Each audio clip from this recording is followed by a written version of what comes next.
If you'd like to introduce yourself in the chat, maybe let us know what you're drinking today. Our conversation is going to be based around kind of a virtual tour of both of our shelters. So maybe in the chat, drop in there if you've ever been at either of our sites and which site. We're going to go into a little bit more detail. One of the things that we get asked most frequently from the community is, kind of more about our shelter operations, what they look like, where people stay, how do we do intakes.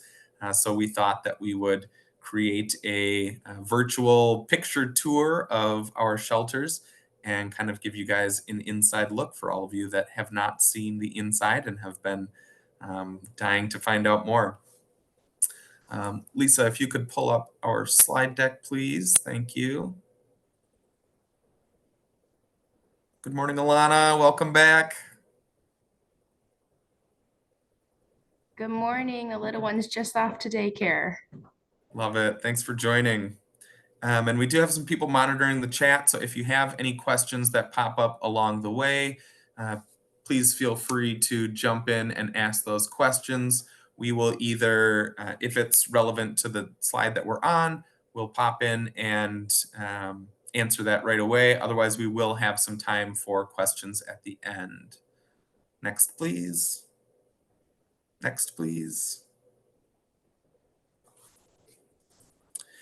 If you're here joining us today, you are part of Pillar's team, so we want to thank you for taking some time out of your day to join us and enjoy a cup of your favorite beverage. We do have a poll that I'd like to launch here. So we are curious to see how familiar you are with Pillar's shelters. So if you could click on the screen and let us know. We'd love to see your answers. That'll help us kind of gauge where everybody's at and hopefully make sure that we're addressing some of your questions. It looks like we've got about 20 people or so, still a couple clicking in. It looks like the majority of people say that they're familiar with both shelters. The next about 20% of people are not familiar at all. Excited for the tour. Happy to see that. Means we've got a good topic today. And then a few more familiar with one shelter, more so over the other. And some that have been inside but not seen much. So maybe donors popping in to drop off some items. Awesome. That gives us a good idea of where we're at today. And like I said, if you have additional questions, we'll answer those along the way. All right, next, please.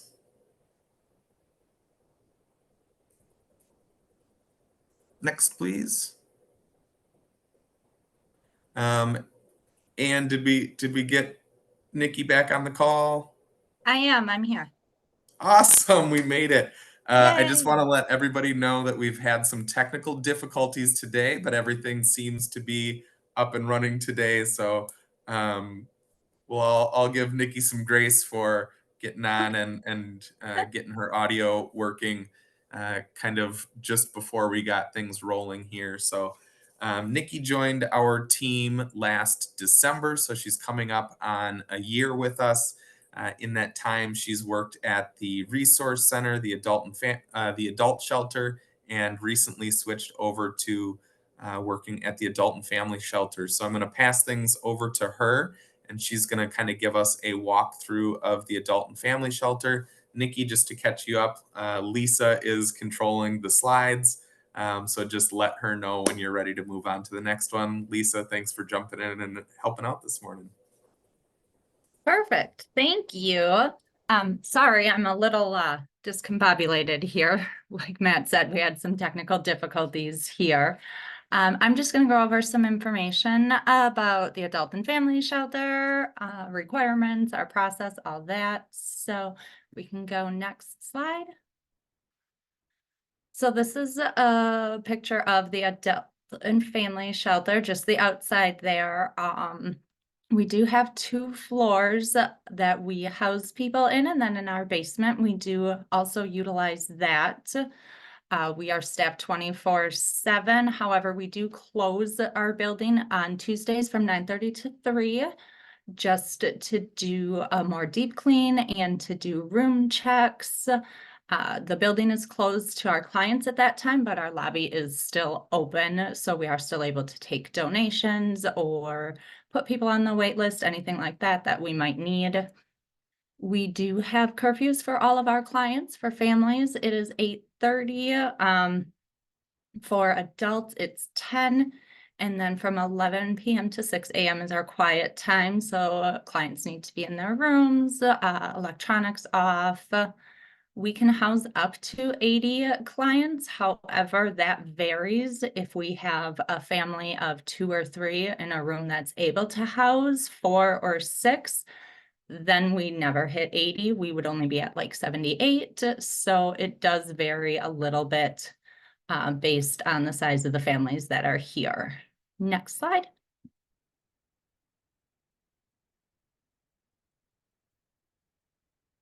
So these are a couple pictures of our rooms. We generally have at least 2 sets of bunk beds in our rooms. On our first floor, we have single females and families. We also have a few families on the second floor if we do need to put them up there. Otherwise, second floor is generally just single males. But you can see in the pictures, we have dressers or a locker. Very few rooms have both, but each client is allowed to put their belongings in one dresser or one locker. Those lockers are a little bit bigger than like regular high school lockers, but as you can see, they're not very big. We don't have a whole lot of storage space. We also don't have cribs. We use pack and plays for the younger clients. So like in the rooms, we can fit 4 people on the bunks and a pack and play if needed. We also, for our males, have a dorm style room where we have 18 bunks in there. That's our largest room. Most of our rooms have between 2 sets of bunks and 4 sets of bunks in them. During our intake process, we do give our clients sheets and bedding pillows for their bed. We also give them a set of towels. We do receive all of that via donations. And then they are able to bring 1 large bag of their personal belongings in to store in their locker or dresser. As far as toiletry items go, they are welcome to bring their own, especially if they have specific needs or allergies. However, we do have them available that we do give clients based on what we've had donated to us. So we can't always give them exactly what they want or hypoallergenic, anything like that. And we'll go next slide, Jen. I was going to chime in real quick Yeah. just about the bedrooms too. One of the things that I didn't know before working here was really understanding the different sizes of the rooms and how we work to match the family with the size of the bedroom. So, like Nikki said, we have anything from the bedrooms that you see here with 2 bunks, usually fitting. Actually, in the one picture, you can see a 3rd bunk. So varying the sizes to fit with the family. So although we are at capacity at all times, we don't put 2 families in one room. We won't fill a 4th bed if there's a family of 3 in that space, and that really helps provide more of a sense of dignity and personal space and safety for the families that we serve in giving them their own area. And I think the other thing too is we get asked a lot about, what do people do with all of their stuff? Where does it all go? And knowing that each person has a either wardrobe or the kind of locker system, we can really only accommodate that much stuff, and anything else that they have with them needs to be stored somewhere else at that time. So that can really be a challenge for some folks coming in. If you've recently lost your house, that doesn't mean that you don't have stuff, right? And it can be really challenging to work with people on having them narrow down to bringing in a suitcase, a bag, what's going to fit in these items, because we do need to keep the rooms as clean and clear as possible for safety concerns too. So that's one of the things that really, I think, was eye-opening to me when I first learned more about the layout of the adult and family shelter. We can go on. Thanks. Yeah, thanks, Matt. Um, these are pictures of our restrooms. Both our first and second floor have a communal restroom, which you can see there on the left. It's got 2 or 3 stalls in it, and then a little divider and some showers in it. Each floor also has a family bathroom because, like I said, we do sometimes have families up on the second floor, and we do have men down on the first floor for families. So those family bathrooms are kind of designated to them. They do have an individual shower, and it is just one bathroom. So it does give them that option as well. In our basement, also have 2 full bathrooms that have a toilet and a shower if you wanted more privacy, or you needed to take a shower and the communal ones were all being used. Anyone is available to go downstairs and use those personal bathrooms down there. We do generally ask people not to use the restroom or limit your restroom use during those quiet times, because when you go in and out, those doors open and close and show light, and people generally are resting in there. Obviously, you're welcome to use the restroom at that time if you need to, but you're not able to shower at that time. There are certain exceptions that get made if you are like working an off shift and you get back from work at that time and need to shower. Obviously, we're not going to tell you, no, you cannot take a shower after work, but we try to limit those. We do rely heavily on donations for our soaps, our toilet papers, paper towel, cleaning supplies, all of that. Those things for maintaining the restrooms we get from our donors, so we really appreciate that. And next, I actually want to jump in a little bit there too. This one kind of excites me a little bit because our bathrooms are in pretty decent shape, and we recently had some renovations done in there, and that was thanks to a grant application that we submitted through the WIDA Foundation, which is the Wisconsin Housing Economic and or Urban Development Administration Association. And finding funding to remodel a bathroom can be challenging. It's not a overly exciting project to be a part of funding, and we're really appreciative of the way that WIDA focuses on restoration and kind of maintenance projects for nonprofits. So we've had a lot of different projects done through that funding source. So this one excites me a little bit, being a part of securing that funding.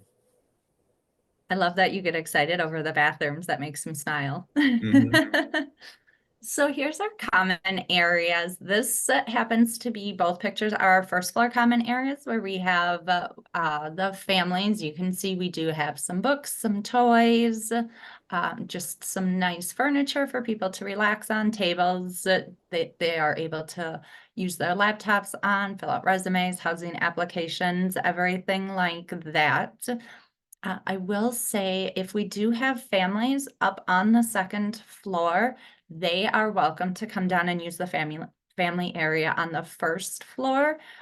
You'll see the family area or the common area on the second floor on the next slide, but it's much more adult. So obviously, if you're up on the second floor and have children, you are welcome to come down and use the common area on the first floor. Next slide. And then this bottom picture is an adult common area that we have kind of segregated down on that first floor.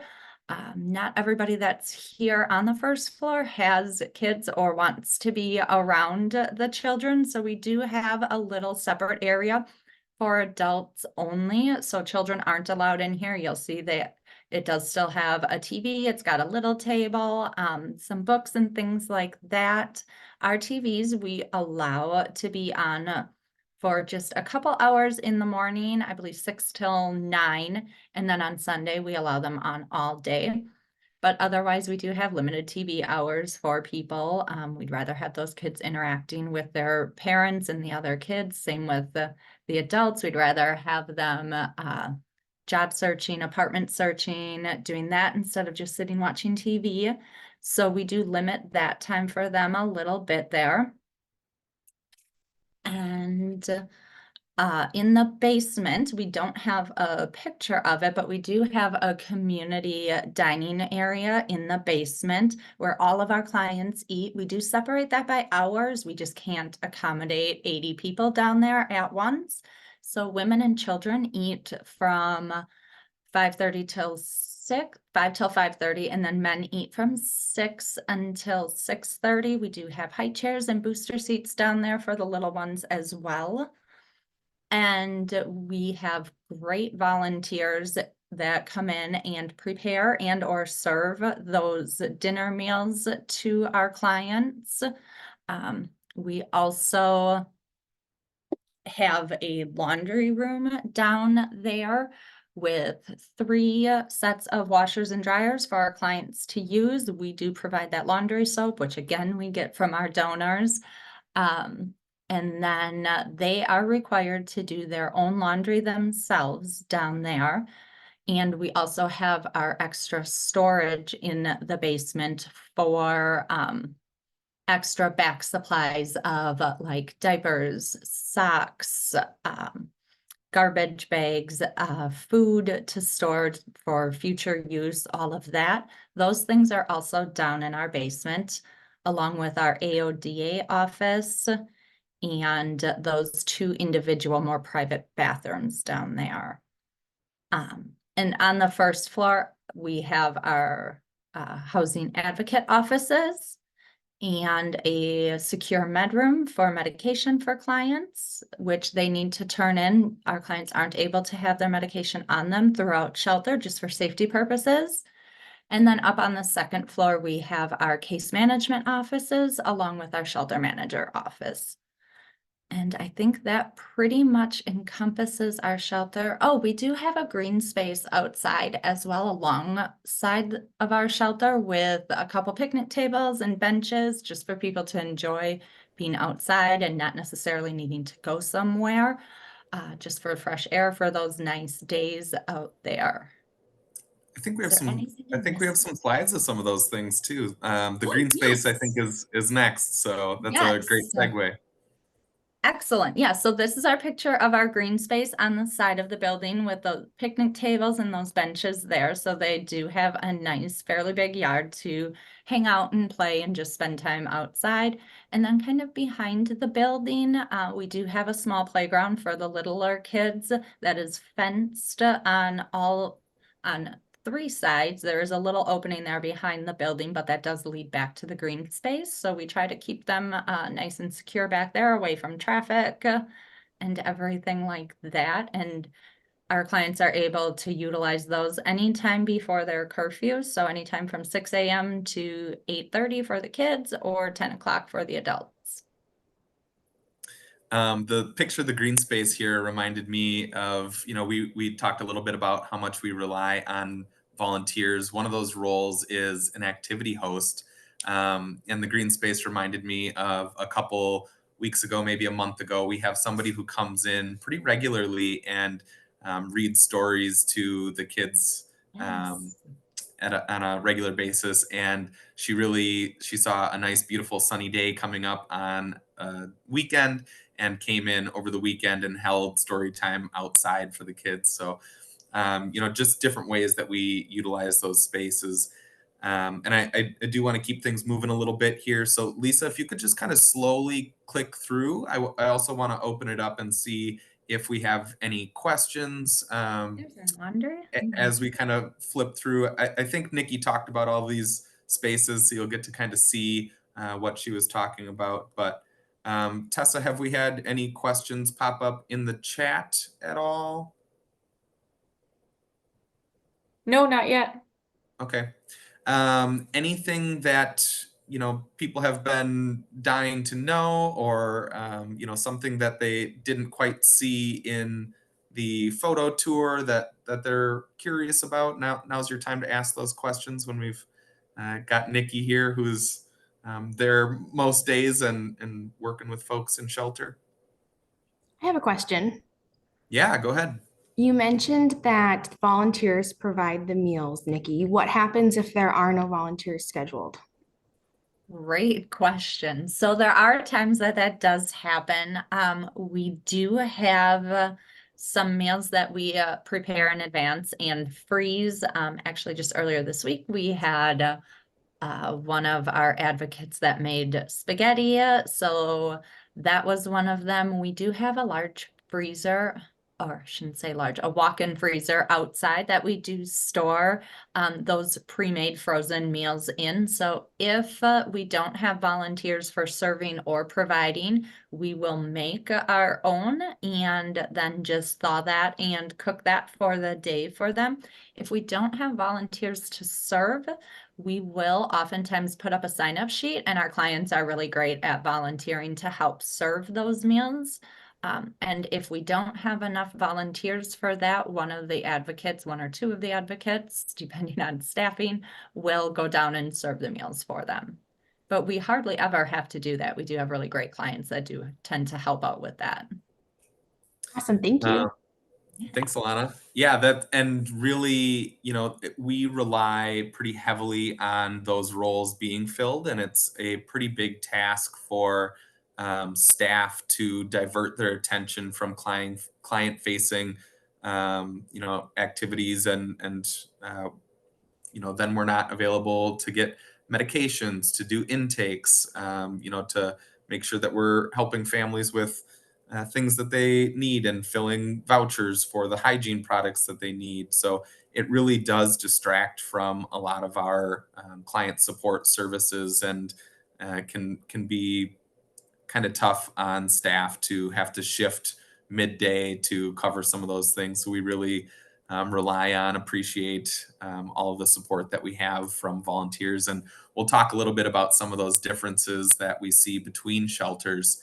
And one of those is meal providing and serving, and how we cover those things. So if there's not any more questions, we will have some time for questions at the end, but I want to give Sarah enough time too. So I think this picture of storage was our last one, and we'll kick things over to Sarah Fleming.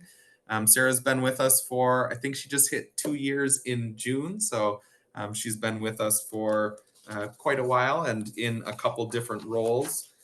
So prior to being our crisis housing advocate at the adult shelter, she was one of our peer support specialists. So Sarah, I'll kick it over to you and let you tell us about the adult shelter.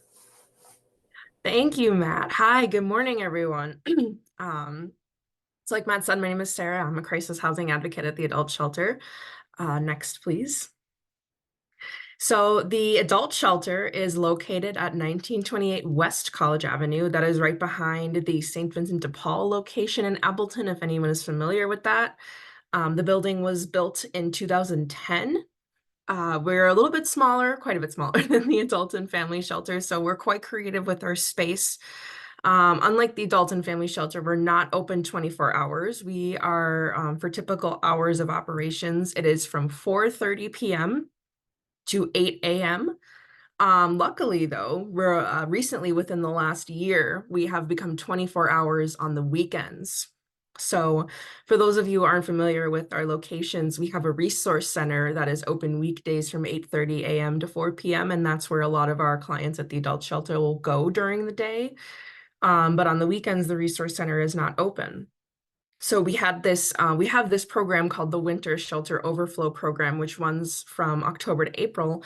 And one of the things that was provided by this program that was funded by a grant is the ability to keep our shelter open 24 hours on the weekends.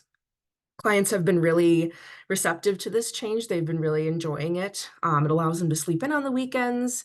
It provides them with a lunch because the Salvation Army, I believe, is not open on weekends for lunch, for providing lunches. Provides them with a safe place to be, especially while the library is under construction. And we are committed to continuing to fund this change and making sure that this 24 hours on the weekends is not just a temporary thing, that it stays permanent. We are a low barrier shelter. We are also known as a wet shelter. This means that clients are allowed to be in active addiction. At the Adult and Family Shelter, they are not allowed to use, whether it's in the community, they're not allowed to use drugs or alcohol. At our shelter, they are permitted to be actively using those substances. They just cannot use that on our property. We take this policy very, very seriously because we want to make sure that while we are a wet shelter, that our clients in early recovery or that are in recovery still have a safe place to be and are not triggered by anything. We are an 18 plus only shelter, so no kids are allowed, whether that's volunteers or clients. Nobody is allowed to be a minor. Unlike the Adult and Family Shelter, we don't have any criminal background restrictions. As you can imagine, at the Adult and Family Shelter, if there's kids around, there's some criminal background restrictions where you can't have people with that around different children. But here, the only thing that would bar someone from shelter access is an open warrant, which is also the same at the Adult and Family Shelter. Some of the resources that we provide to clients who are staying outside are things like bagged lunches and waters. That's actually a volunteer task, is making some of the bagged lunches that we hand out to our clients. We provide outdoor blankets when we have them. And we also provide hand and feet warmers and rain ponchos, depending on what the weather looks like. Click. Next. So this is our main room. I was thinking that we could go through a typical day at the adult shelter because it kind of looks the same each day. So a client would arrive to our shelter between 4:30 and 5:30 p.m. If they are working later than that, they would have to let us know the night before, and then they would have an approved late curfew. When a client enters our shelter, their bags are checked just to make sure that they're not bringing anything into our shelter that isn't allowed. Oftentimes it's food. They're not allowed to have their own food, like snacks or anything, because it attracts ants. They'll get a chore that is assigned. They do anything from mopping to taking out the garbage to cleaning the showers. Our dinner is served at 6 p.m. Every night, one client will volunteer to read a devotional reading. It's usually related to gratitude, being grateful for what we have in the moment and being able to have a warm meal provided by volunteers. From 6:30 until 10 p.m., our clients will relax. They'll do showers, they'll do their chores, they'll spend time in our outside area, which we'll look at a little bit later. They'll play games, do anything that they need to do on our computer. Lights are out at 10 p.m. and turn off until 6 a.m. when our breakfast is served. And then at 8 a.m., the shelter closes for the day. So this picture that you have been looking at here, this is our main room. This is essentially all of the adult shelter except for the staff areas. So starting on the right, you can see a door that has a sign on it. That is our case manager, Wayne, and Lauren, our shelter manager's office. It is also the office of our lead advocate, Jennifer. Again, we're very creative with our space. Next to that area is one of our TV areas. We have 2 TV areas. Unlike the adult and family shelter, they can watch TV at any time that we're open, as long as it's not between 10 and 6. Then you can see some bunk areas. There's another brown door kind of over to the left. That is our outside smoking area. Next slide, please. So these are our sleeping accommodations. We've had bunk beds now for about 2 years. Previous to this, it was just mats on the floor. So we are super, super grateful that we have these bunk beds, and the clients have been, when we'll have a client that hasn't been in shelter for a couple of years, be like, you actually have beds. That's awesome. We have 40 male bunks and 10 female bunks. So it's kind of like the bunks are set up in like an L shape. The male bunks are all kind of in one section, and then the female bunks are kind of to the side of that other section. And then we also have 5 overflow spots, which are mixed gender. You can see there's some green tape mark on the floor in that first picture. That signifies where our overflow spots go. They are mats on the floor. And then the clients would just take them out when it's time to go to bed and then put them away in the morning. You can also kind of see in those pictures by the bunks, everyone gets 2 bins for storage. So clothing, shoes, day-to-day items, stuff they need for work. They're allowed to store any extra belongings in our basement, and we keep their belongings for up to 10 days after their shelter stay ends. And then their belongings are disposed of unless they request them to be held longer. Like the adult and family shelter, all of our bedding and towels are provided by Pillars. They're provided to us by our lovely donations that we get. And that's something we really rely on, is making sure that everyone has nice and fresh bedding, things like pillows, pillowcases, fitted sheets, blankets. They are allowed to leave their belongings at our shelter during the day, so they have their spot as long as they're coming back to claim it. They just cannot access anything during the day. Next slide, please. This is our showers in our bathroom. This is actually the women's room. We have a women's room, a men's room, and a handicap accessible bathroom. And then we also have a staff and volunteer bathroom. Each bathroom has 4 showers and then a couple of stalls. You can see there's a bunch of hygiene products on a little wire shelf over in the corner, one of those pictures. All hygiene products are provided by Pillars if they need products. That is, again, something that we rely on from our lovely volunteers to make sure we have enough hygiene products to give out to our clients. Our showers can be used at any time aside from during dinner, and they have to be done before 7 a.m. Next slide, please. So our common areas, so we kind of looked at the TV area a little bit. You can see that there's a couple of leather chairs, there's a bunch of bulletin boards with some good information on it. The TV can be used, again, anytime as long as it's not quiet hours. What they watch on TV is kind of like a group decision. A lot of times they'll get together and put on a movie to watch together, which is really fun. They'll have like kind of like an impromptu movie night. The other night they were watching Gabriel Iglesias, the comedian, also known as Fluffy. They were really enjoying that. They were all laughing. It was really fun. So we have that area. We also have a client computer that they can use, again, as long as it's not during the quiet hours. They can do things like job applications, looking for housing, medical stuff, anything that they need to be doing on that computer. We also have a bookshelf. We have board and card games, and we also have some personal storage lockers. We have a couple of cribbage boards. That's a really fun, they love playing cribbage. We always have someone playing cribbage during the personal hours. Next slide, please. This is our lovely patio area. This is the only outdoor area we have. It is fenced in. We got a couple of picnic benches. We got our little outdoor hut with some nice lights on it. We have a basketball hoop. We often have people playing basketball games. Clients can spend time here from 4:30 to 10 p.m. and then during the morning, just to spend time outside. It's a lovely wildlife area. There's lots of trees and lots of forests. We actually have a lot of wildlife in the area that our clients end up naming. We have a lovely groundhog named Franklin that our clients love to see. Sometimes we'll have people coming in the office be like, Franklin's outside, and we'll be like, okay. Deer as well. We also see a lot of deer in this area. So yeah, we really enjoy, sometimes we'll have chalk out and the clients can draw on our little patio area. It's a really lovely area. Next slide, please. This is our laundry area. We have 3 washers and 3 dryers for all 55 people's laundry and anything that we need to do for laundry. So as you can imagine, these are running pretty much all the day, 24 hours a day.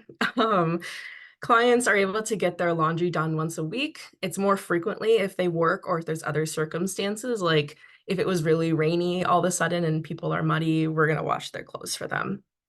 Unlike the family shelter, staff and volunteers do the laundry here, so clients are not allowed to do their own laundry.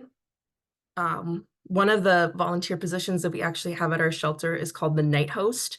Their shifts are from 7 to 9 and then 9 to 11 at night.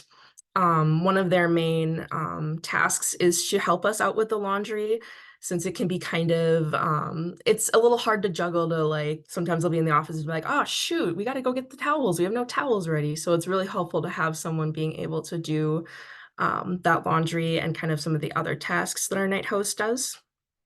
And then all of our products that we use for laundry are also donated by our lovely volunteers. Next slide, please.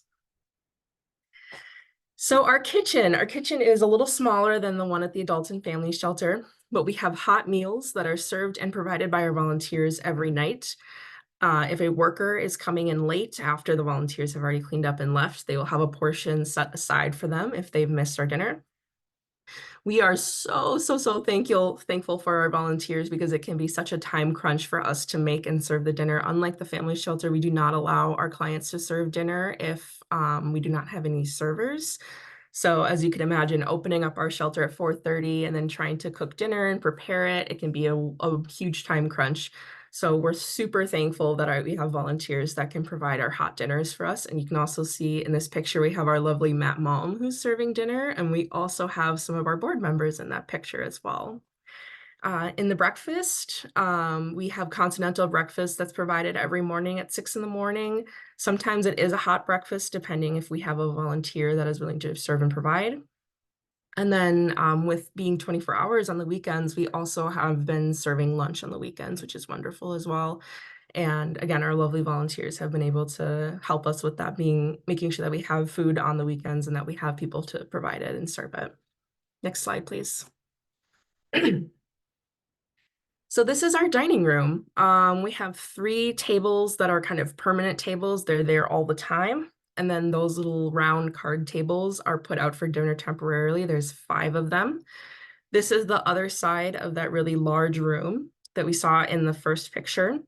Over on the left, there's some gray columns. Those are our client lockers. They're about the size of a smaller Kleenex box. People can put their wallets, any medication that they need, anything of value, paperwork in those lockers. We also have some hooks for hanging up jackets, especially in the winter. People love to utilize that. We have our little window to the kitchen, our back hallway. We have a storage cabinet, and then our bathrooms, our second TV, as well as our drinking fountain. And then also in that area next to the drinking fountain is where we provide our coffee. We provide 3 pots of coffee in the morning and 3 pots of coffee in the evening time, and they all get drank each time. And in the morning it is caffeinated, and in the night it's decaf. Next slide, please. So in our building, we have 3 offices in total. This first office that you see on the left is our crisis housing advocate office. We have the 3 shifts: second shift, third shift, and first shift. We have 3 advocates on our second shift, and then 2 on our second, and 3 on our second, and then 3 on our second shift, 2 on our third and first shift. It's a pretty small office, as you can see, but we managed to make it work. We can keep client property in this office, anything that's sharp. We have people that go to work and they use utility knives. They turn those knives in when they get to the shelter, and then we give them back to them when they leave for the day. We also store people's mail in this office. This is where we do our paperwork. This is where we meet privately with clients. And we also have some donations in this office to hand out, things like medication, dental care, Band-Aids, etc. On the other office is the shared office from our case manager, Wayne, our shelter manager, Lauren, and our lead advocate, Jen. Wayne has the big desk, and then Jen and Lauren share the smaller desk. Wayne, our case manager, is at this location, usually from like 4 to 6 each night. He meets with our clients to help them not only establish their goals, but also accomplish them. Things like housing applications, applications for government assistance.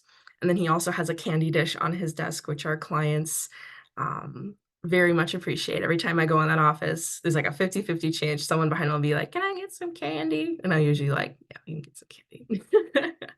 Next slide, please. Quick, I see a question from Liz. Do people have to take case management? At this shelter, no, they do not. So the only case management they have to do is meet with Wayne once for a half hour to establish what goals they want to accomplish while in shelter. Most of the time, starting out, the goals are saving 50% of their income, securing employment or maintaining employment, and finding housing. If they don't meet with Wayne, then they have to meet with one of the advocates every month just to make sure that they're keeping on track with their goals. Great question. This is our volunteer office. So if you ever volunteer at our shelter, you too get an office because you're part of our team. Volunteers can keep their belongings in here. On the other side, we also have our linen area. We have our pillows and our comforters and blankets. This is also something we use as a meeting space as well. If we need to do paperwork with a client and the other two offices are full, which they often are, then we might commandeer your space just for a little bit. Next slide, please. And finally, we have our donation areas. So this first picture on your left, this is our main back hallway. This is our main pantry area where we keep a lot of our non-perishable foods, canned stuff in boxes, things of the like. Then the next picture you see is in our advocate office. This is the dental hygiene and medication and nail clippers drawers. And then our next picture is just our donations that we have in our basement, things like hand sanitizer and coffee and Kleenex and anything that we can't fit in the other areas. Like all of Pillars, we really rely on community donations. All of our food, our bedding, our laundry detergent, personal hygiene items, umbrellas, clothing items, these are all provided by volunteers. Some of the main requests that we have here at the adult shelter are things like laundry detergent, foot powder, garbage bags, sugar and creamer, over-the-counter medication. Allergy season is upon us and cold and flu season is not too far behind. So if you ever feel like donating some of those items to either of our shelters, we would super appreciate it. And also personal care items is something that we're looking for. As you can see with most of the adult shelter, we have a lot of limited space and storage. So we really try to have high priority items that we keep in our shelter because you don't have a lot of space for knickknacks and doodads. But if you're ever curious as a volunteer to see what we're needing in our shelters, because each shelter has its own specific needs, you can look on our website. We have our donation kind of master list of stuff that we really want. So I think that's all I have. I think that's my last slide. If anyone has any questions, comments. Sarah, that was perfect and a beautiful plug for a lot of our needs. What I heard, and more specifically, what I didn't hear on your list of current needs for in-kind donations are, things like hats, mittens, clothing items, socks, toothbrushes, toothpaste. I always call it like our big five. And those first five things that most people think of are the things that most people think of and what we get a lot of. And as you can see, when we have limited storage, when we have overcapacity of certain items, it takes a lot more effort on our end to sort through those things, find places to store them, and it takes up space for other items that we need. So when you said like foot powder, over-the-counter medication, garbage bags, those are kind of the number 6, 7, 8, 9, 10 of our needs and things that we don't get as much of. So I'm going to ask if somebody from my team, maybe Anne, if you could put I already see our wish list in there. Tessa, thanks for dropping the wish list link in the chat. If you're curious what we need or what's most impactful, always check the wish list.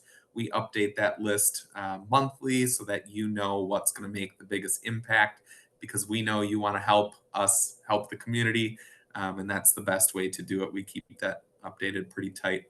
I want to give a little bit of time to talk with Tessa about volunteering. One of the other ways to support, other than Donating financially or in kind is donating your time. So we always talk about time, talent, and treasure. Those are the ways that you can really best support our work. So I will ask Lisa to click to the next slide and pass it over to Tessa to talk about some of our volunteer opportunities. Thanks, Matt. Good morning, everyone. I'm the volunteer manager here. I've been with Pillars since April. So I think we're coming up on 3 months. As you saw in the presentation, you can go to the next slide. There are a couple volunteering opportunities that were already mentioned, but I do want to highlight some of them because we do have just a greater need for a couple of them. Meal service is super important to us. We have dinner providers and servers at each shelter for every night of the week. So that's a lot of volunteers, a lot of effort, a lot of time spent making meals. We also do provide lunch at the adult shelter on the weekends since they are open 24/7 to try to accommodate for our clients for lunch. So that's just another meal for the week. And sometimes we do have breakfast hosts that will come in and make a hot meal in the morning. So that's also appreciated. Meal service is just really important to us because if we're short-staffed and we don't have a meal provider, it can be really difficult to pull together a meal for an entire shelter, especially at the last minute. So yeah, if we don't have volunteers that sign up, our staff will jump in and then clients can jump in to help serve if needed. It can put us in a kind of a tricky position if we don't have enough staff on duty and nobody signs up to help serve the meal. So our clients are super generous with helping with that, but obviously we would prefer if we had some volunteers to help. And since it is summer, we are seeing kind of a downswing in meal providing. People are obviously on vacation, enjoying the great or super hot weather that we're having. So yeah, it's a little bit harder to find meal providers in the summer. So that's obviously something to consider. Another position that's super important to us is the front desk assistant at the family shelter. Since we're open 24/7, the front desk requires that somebody mans the door at all times to let people in because it is a locked facility. So when this can be covered by a volunteer, this helps us out tremendously because staff won't have to be at the desk.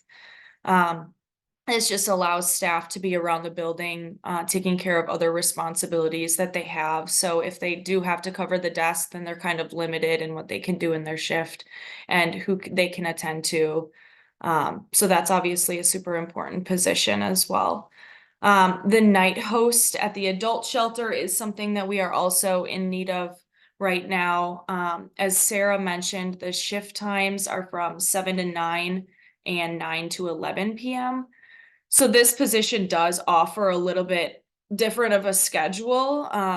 Some people are busy all day at work and then can drop in at night and help out just for a couple hours. So it's a little bit more flexible. And this is just super helpful for our overnight staff who are attending to clients, doing paperwork, working on intakes for the night. So the night host then can work on laundry and preparing lunches for the next day, organizing donations, cleaning up the kitchen, things like that, that just take a little bit of time. We are still looking for pantry drivers, activity night hosts, and breakfast hosts. But I just wanted to highlight those 3 positions. Those are the ones that we're most currently in need of right now and are just super essential to keeping all of our operations going. We recently streamlined the onboarding process for volunteers to try to make it a little bit easier for community members to get involved with Pillars and just to make it like a smooth and efficient process. So now there's only a couple steps to getting involved. So if you're interested in that, or you know somebody who might be, the first step is to fill out an application on our website. And I will put the link to that in the chat. But I appreciate you listening. And if you have any questions, please reach out to me directly. Yeah, I'll also put my email in the chat. Awesome. Thank you so much, Tessa.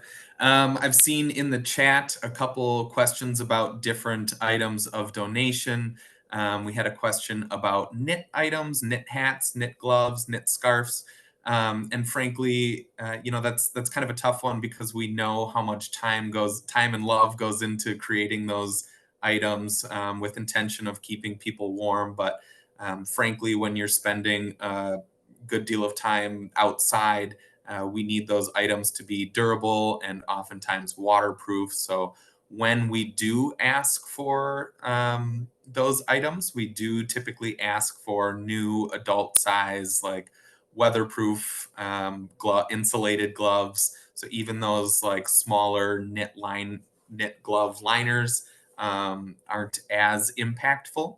And again, our needs change weekly, monthly, seasonally.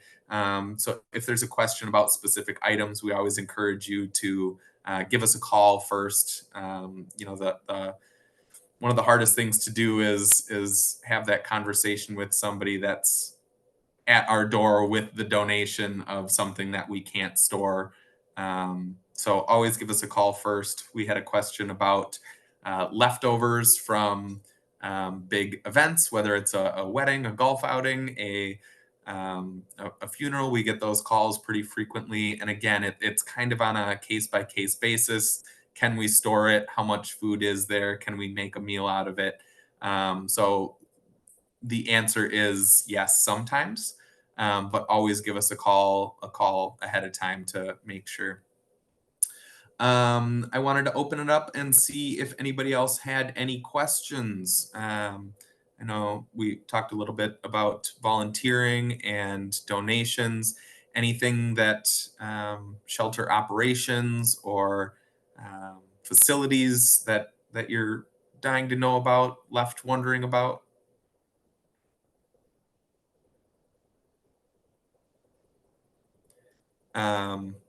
While you guys ponder that, I know, Tessa, you talked a little bit about the struggles of staff covering meals when we don't have a volunteer. Have you experienced that firsthand at all? Yes, I have had quite the experiences with that. So yeah, especially if we have volunteers who can't make it on a certain day. Sometimes I try to fill in and pull together a meal so that our staff doesn't have to kind of scramble for that. And I am not a great cook, so I have made some questionable meals before. So it's much preferred if somebody else could provide a meal or serve. But yeah, it does put us in a little bit of a tricky situation, especially with our adult shelter because it's only open at night. So staff gets there at 3:30 and then does not have enough time to really make a whole meal. Or like dethaw something from the freezer before dinner starts. So that one is super essential to operations, and I think everyone would prefer if I did not cook the meal. So help us so that our clients don't have to eat burnt soup, is the moral of that story. Sorry, Tessa. It's hard enough to cook for 55 people. It's really challenging to scramble to cook for 55 people. Last question I saw, Liz, thank you. A question about getting into shelter. Sarah, in maybe 1 to 2 minutes, can you go over getting on the waiting list and intake? Yeah, so at both of our locations, we are working off of a wait list. So a person would not be able to just kind of come to the shelter and get a spot. They would have to be called for one. They can present to any of our locations, our resource center, our adult and family shelter, or our adult shelter to get on our wait list. It's just a really short kind of questionnaire, like a lot of demographic information, like, do you have any former names, stuff like of that kind of caliber. Where did you sleep last night? How long can you continue to stay there? Are you able to get on top of an upper bunk? Are you able to use a ladder? So they would get on our wait list. They would then need to call in each day, either call in or come in person to one of our locations to check in for the day. We look for consistency and we look for vulnerability. So if Joe Schmo and John Doe both have 8 check-ins and we're looking to call one of them, and Joe Schmo is with his friend and John Doe is on the streets, we're probably going to end up calling John Doe just because he would be staying outside and Joe Schmo is staying with a friend. We would call that person for, I believe for the adult and family shelter, they schedule a time for that person to come in, what works for them. For us at the adult shelter, they have 24 hours from when we call them to come in during our hours of operation and claim their spot. Once they come in, then they fill out a bunch of paperwork, stuff like certifying that they are homeless and doing our intake paperwork about their information, doing release of informations, things of that nature. I think thanks for all that detail. The big thing is we operate on a waiting list every day. We do require you to call in each day to make sure that you're still in need of that housing, and we have to make some difficult decisions every day on who gets that call back and who gets a spot. But we are at time, so I want to thank everybody for joining us. Mark your calendars for our next conversation over coffee. That'll be in October, and that'll be the last one for this year. And mark your calendars for Keys to Hope. Tickets will go on sale on August 15th, so watch out for that. And the event will be on October 17th. We'd love to have you come and be a part of that and learn more about our work and ways to help out. Thank you all again for being here, and we'll Hey, see you Matt. next time. Yep. Oh, go We ahead. did have just one quick question before we go about if people can stay in shelter or get on the wait list if they do not have an ID. So if you have time and want to stick around, we'll answer that last question. If not, thanks for tuning in. Sarah, any feedback on getting on the list without an ID? Yes, they can get on the list without an ID. Once they get into shelter, though, they have to do something to prove their identity, whether that's a birth certificate or a social security card or something with their name and their picture, just so we know, like, okay, this is for sure this person that is looking to get into our shelter. But in short, no, they do not have to have a government issued ID. Awesome. Thank you. Hey, Matt, can I chime Yeah. in? Yeah. Lisa Stramberg, I'm the executive director for Pillars. You've heard over and over how important it is that people call in daily.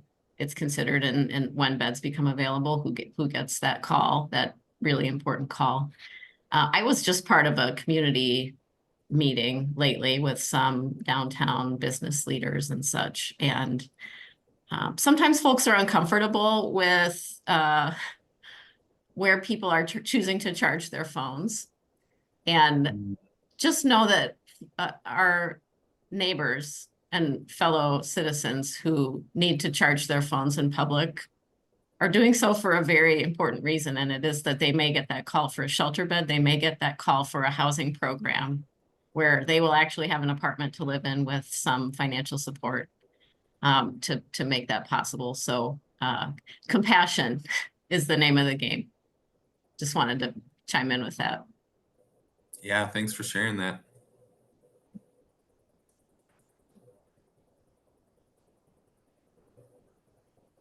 Anybody else have anything? Well, before we sign off here, a couple minutes over, but